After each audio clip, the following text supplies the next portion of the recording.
Hello दोस्तों, स्वागत है आपका मेरे चैनल रेनबो एजुकेशन में।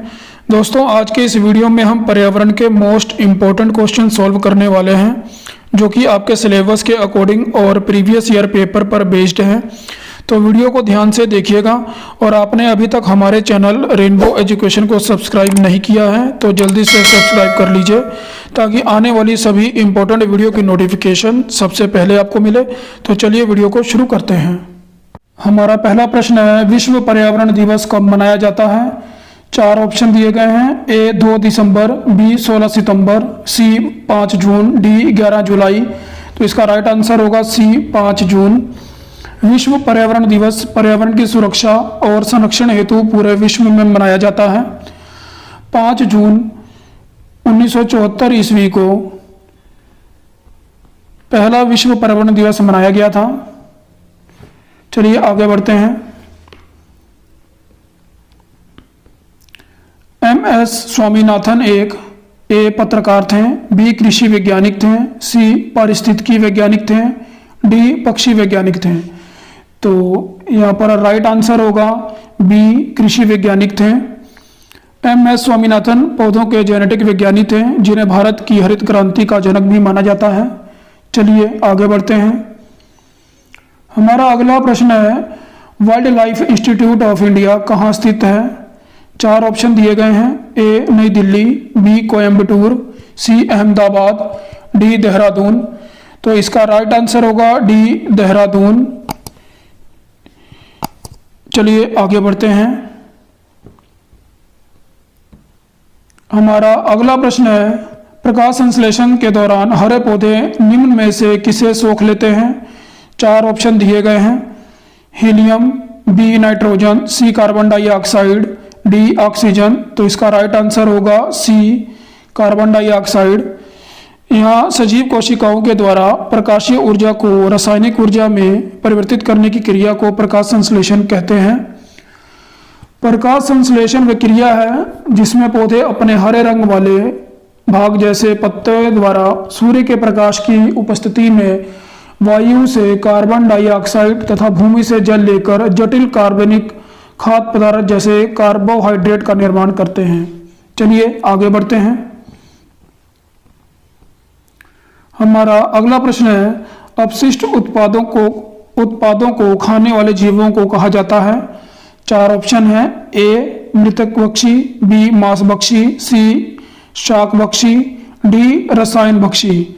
तो यहाँ राइट आंसर होगा ए मृतक भक्षी। अपशिष्ट पदार्थों को खाने वाले जीवों को मृतक भक्षी कहा जाता है। चलिए आगे बढ़ते हैं। तप्त भौम जल में से किस प्रकार की ऊर्जा प्राप्त होती है? 4 ऑप्शन दिए गए हैं। ऑप्शन ए जल विद्युत ऊर्जा, बी सौर ऊर्जा, सी भूतापीय ऊर्जा, डी नाभिकीय ऊर्जा। तो इसका राइट आंसर होगा सी भूतापीय ऊर्जा। भूतापीय ऊर्जा, जिसे जियोथर्मल पावर कहते हैं, ग्रीक धातु जियो से आया है, जिसका अर्थ है पृथ्वी, और थर्मोस अर्थात ताप वह ऊर्जा है जिसे पृथ्वी में संग्रहित ताप से निकाला जाता है। चलिए आगे बढ़ते हैं। 16 घास स्थल कहाँ पाए जाते हैं? 4 ऑप्शन दिए गए हैं। ऑप्शन ए पश्चिमी घाट, ऑप्शन बी पूर्वी घाट, option C Himalaya, option D Vindhyachal. तो इसका राइट आंसर होगा ऑप्शन ए पश्चिमी घाट। 16 घास स्थल पश्चिमी घाट में पाए जाते हैं। चलिए आगे बढ़ते हैं। भारत में पेलिकन पक्षी कहाँ प्रजनन करते हैं? 4 ऑप्शन दिए गए हैं। Option A Neelapattu, option B Koonthankulam, option C Kokkare Bellur, D उपरोक्त सभी। तो राइट आंसर होगा डी उपरोक्त सभी। चलिए आगे बढ़ते हैं। हमारा अगला प्रश्न है, मीना माता रोग ऐसी मछली खाने से होता है जिसमें अधिक मात्रा में पाया जाता है? तो इसका राइट आंसर होगा बी पारा।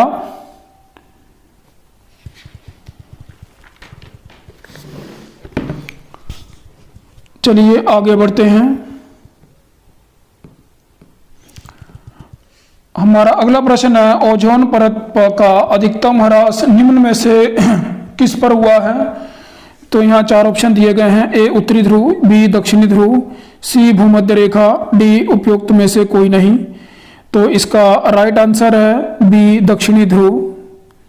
चलिए आगे बढ़ते हैं। इनमें से कौन भारत का प्रथम न्यायाधीश था? चार ऑप्शन दिए गए हैं। Option A M Patanjali Sastri, option B Mehr Chand Mahajan, option C Hiralal J Kania, option D S R Das. तो राइट आंसर होगा option C Hiralal J Kania. Sir Hiralal J Kusum Das Kania 3 नवंबर 1890 से 6 नवंबर 1951 स्वतंत्र भारत के पहले मुख्य न्यायाधीश थे। चलिए आगे बढ़ते हैं। रेड डाटा बुक किससे संबंधित है? ए नदियों में प्रदूषण से, बी घटता भूगर्भ जलस्तर, सी विलुप्ति के करीब जीव, डी वायु प्रदूषण। तो इसका राइट आंसर होगा सी विलुप्ति के करीब जीव।